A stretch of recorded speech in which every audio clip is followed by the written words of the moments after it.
अगला बिंदु, next point is शिक्षा संबंधी कर्म, कर्म रिलेटेड टू एजुकेशन।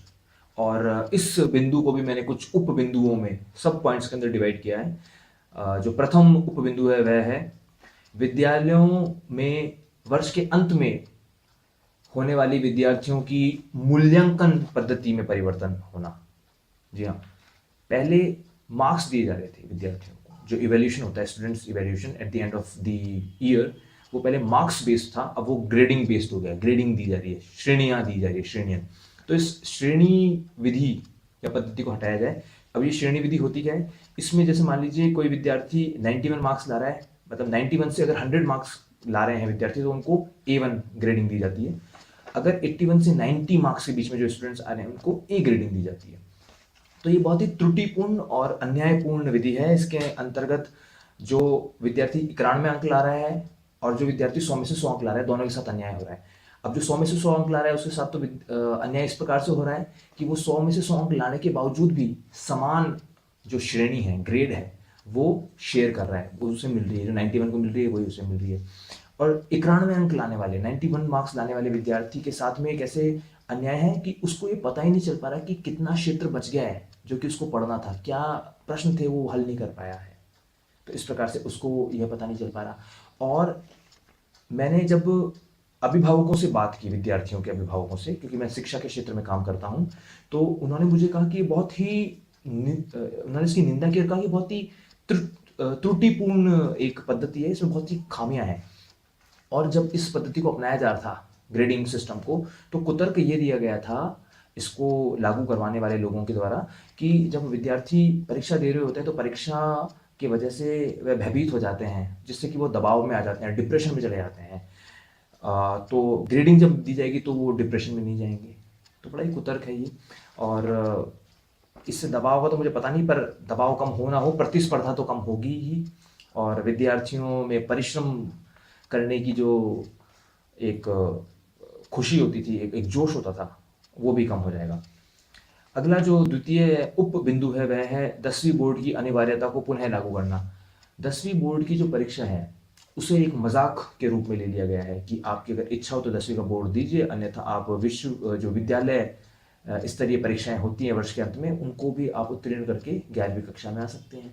तो जो 10वीं बोर्ड की परीक्षा की जो विश्वसनीयता थी और जो 10वीं बोर्ड की जो अंक तालिका मिलती थी, जिसको कि समस्त सरकारी संस्थाएं डेट ऑफ बर्थ के समय और उसके अंदर दिए गए अंकों को भी काफ़ी विश्वसनीयता से लिया जाता था, वो विश्वसनीयता खत्म हो जाएगी। क्योंकि आम कोई भी विद्यार्थी है जो कि असक्षम है पढ़ने में, उसके अभिभावक मोटी फीस देते हैं स्कूल को, तो वो स्कूल से निवेदन करेंगे तो ऐसा हो सकता है, संभव है कि विद्यालय उस विद्यार्थियों को पास कर दे।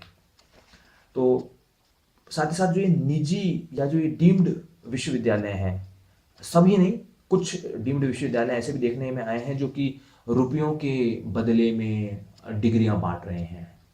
एक विद्यार्थी से मेरी बात हुई तो मैंने उनसे पूछा कि आपने दो डिग्रियां क्यों की, आपने 2 बार एमए क्यों किया इंग्लिश लिटरेचर में।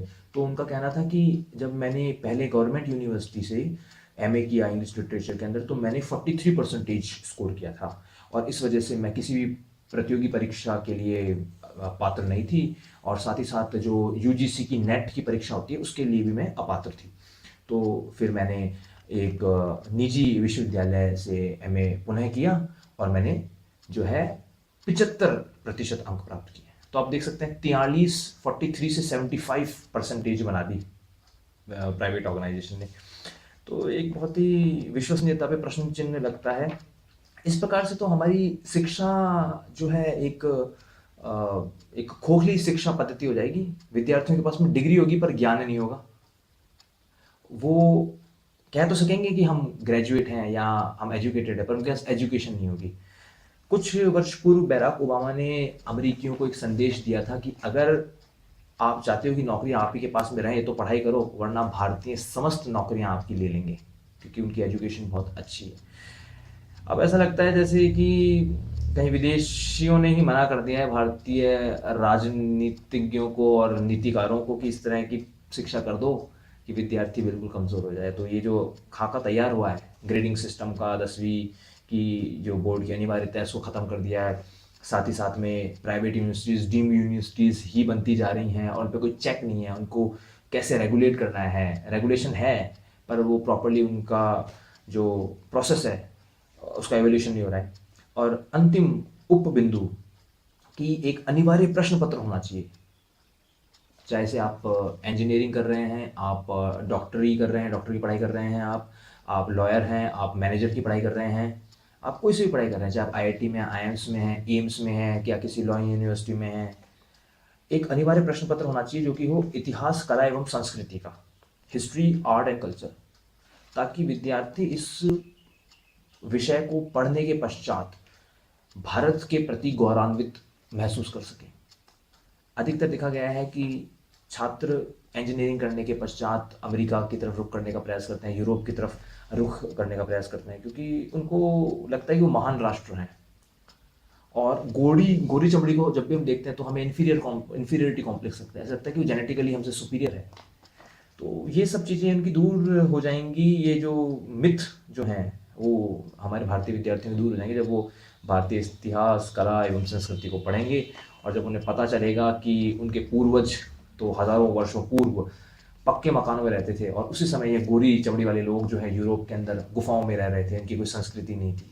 तो एक बहुत ज़रूरी शिक्षा से संबंधी कर्म प्रधानमंत्री का बनता है। इसी